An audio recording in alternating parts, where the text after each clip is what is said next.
This is Arthur Gaith in Nuremberg, Germany. On January 30th, 1939, Adolf Hitler predicted the annihilation of the Jews in Europe if war occurred. I have just returned from a trip to the camps of the surviving Jews now being operated by UNRWA under jurisdiction of the Army. And I am convinced, unless immediate action is taken to improve conditions in the camps at Landsberg, Feldafing, and Fahrenwald, the Hitler prophecy could well come true before the winter is over. Hello everyone, and welcome to episode 18 of this Ziontology series. In this episode, I'm going to round off looking at Zionism's response to Nazism and the Holocaust. Living in the British Isles, I would have grown up with a sense of the period immediately after the Second World War as being one of celebration, tempered by continuing economic hardship. Life slowly returned to normal, and conditions gradually improved for everyone. This may be the same in the United States too, except we don't have a Vietnam War staining the picture. It certainly wasn't the case in Central and Eastern Europe, however, where life wouldn't resume anything like normality for many years to come. The radio transmission you just heard reports on the difficulties European Jews would continue to face during the post-war period. The war left tens of millions of people displaced. The plan drawn up at the Yalta Conference was to forcibly repatriate refugees to their countries of origin. For Jewish people, this posed an immediate problem. European anti-Semitism did not die with Adolf Hitler. Indeed, we can hear about it on the radio.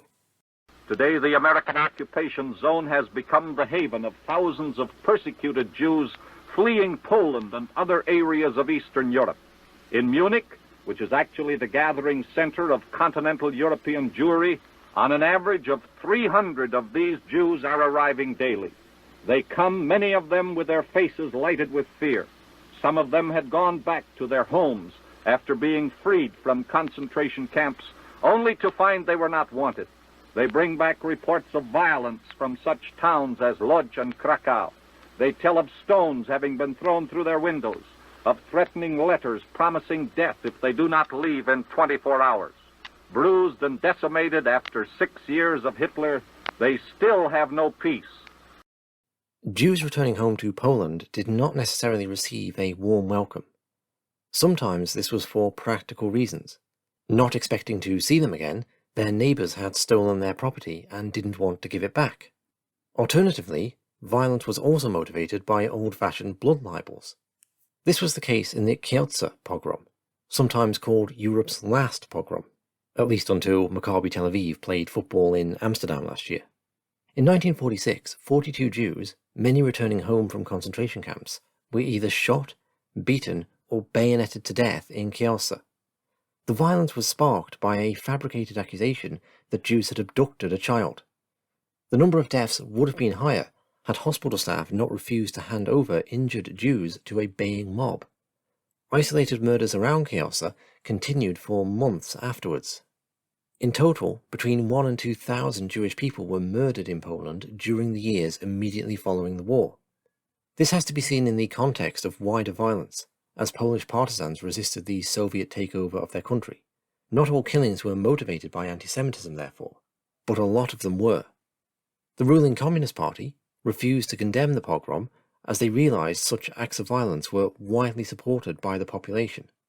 The upshot of all this was that around 250,000 Jewish people spent several years living in displaced persons camps. Zionism also faced a problem after the war. The European Jews it needed to populate Palestine simply did not exist anymore. They had died in the Holocaust.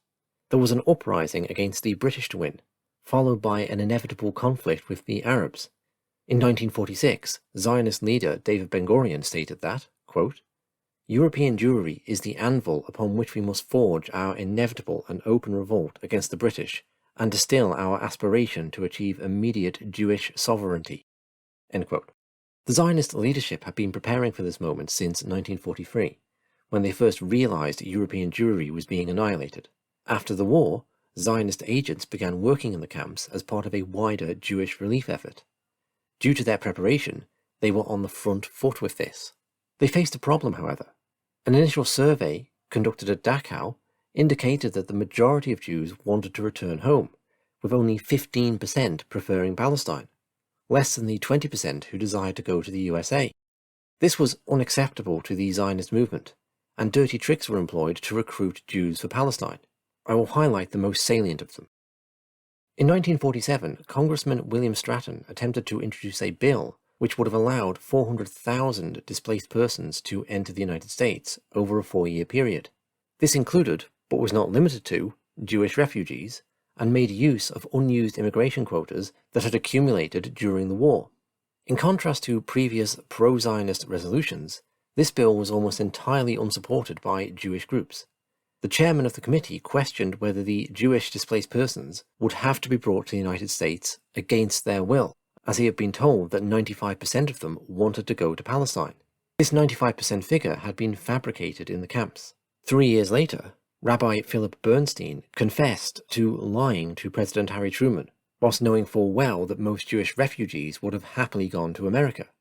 He wrote an article in the Yiddish Bulletin stating, quote, "By pressing for an exodus of Jews from Europe, by insisting that the Jewish displaced persons did not wish to go to any country outside Israel, by not participating in the negotiations on behalf of the DPs, and by refraining from a campaign of their own, by all this, the Zionists certainly did not help to open the gates of America for Jews. In fact, they sacrificed the interests of living people, their brothers and sisters who went through a world of pain, to the politics of their own movement." End quote. Commenting on the coercive methods employed by Zionists, Arthur Sulzberger, the publisher of the New York Times, wrote, quote, "The unfortunate Jews of Europe's DP camps are helpless hostages for whom Israeli statehood has been made the only ransom. Admitting that the Jews of Europe have suffered beyond expression, why in God's name should the fate of all these unhappy people be subordinated to the single cry of statehood?" End quote. Perhaps the most harrowing scandal is what the Zionists did to Jewish children. Agents searched for children hidden from Nazis in monasteries and sought to bring them to Palestine. Fair enough, maybe, but they didn't stop there. During the war, many Jewish children had been adopted by Christian European families. Thousands of these children were forcibly removed from these families in order to save them for Zion. Rabbi Yitzhak Herzog toured Europe seeking legal backing to steal these children from the families they had grown attached to, only to place them in orphanages to await passage to Palestine. When in the orphanages, they were discouraged from seeking out surviving members of their birth families so as not to have any anchors in Europe. Yosef Mendelevich, who would later become Israeli Defense Force Major General Yossi Peled, described the day he and his sister were abducted in this manner, quote, "Jewish brigade men came in one day armed and threatened my adoptive parents, saying that these are Jewish children and they must give us away, otherwise they would suffer. They had no choice but to hand us over, and we were put in a Jewish orphanage in Belgium. My sister told me, although I myself have no such memory, that we both refused to leave the house, and that to this very day my screams still echo in her head. I did not want to go. For me it was a very cruel day when I was taken away from there." End quote. The justification for this was saving children for their Jewish culture. Glowing articles praising Rabbi Herzog are still written to this day. The contradiction, however, is that Zionists also acted to impede rescue efforts that would have resulted in children going to Jewish families. Immediately after the war, British Jews arranged for 1,000 orphaned Jewish children to emigrate to England and be adopted into Jewish families. 300 children arrived before the Zionist leadership became aware of it and immediately had the program stopped. The children needed to remain in these squalid and frankly dangerous DP camps as propaganda tools to pressure the British into allowing free immigration into Palestine. I'm not exaggerating here. The conditions in the camps were so bad that the UN agency overseeing them was concerned for the children's safety. Engineer Leibovich, a Zionist representative from Munich, stated that, quote, "Considering matters in Palestine, we must object to the evacuation of the children to England. England sends soldiers to Palestine. England must know that we are ready to give up on its hospitality until our problem is finally resolved." End quote. The failure of the plan led to the scrapping of similar schemes in Italy and France.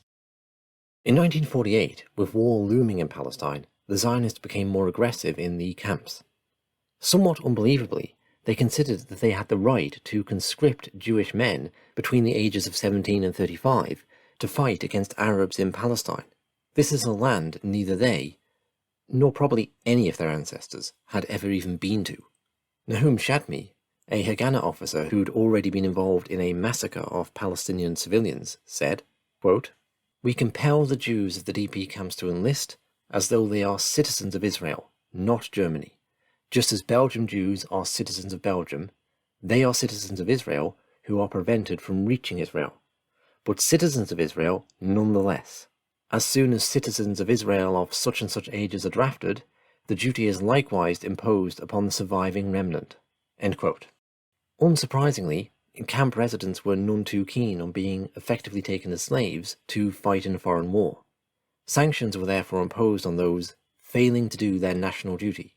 Food rations were denied, evictions were made, employees were fired, people were beaten up.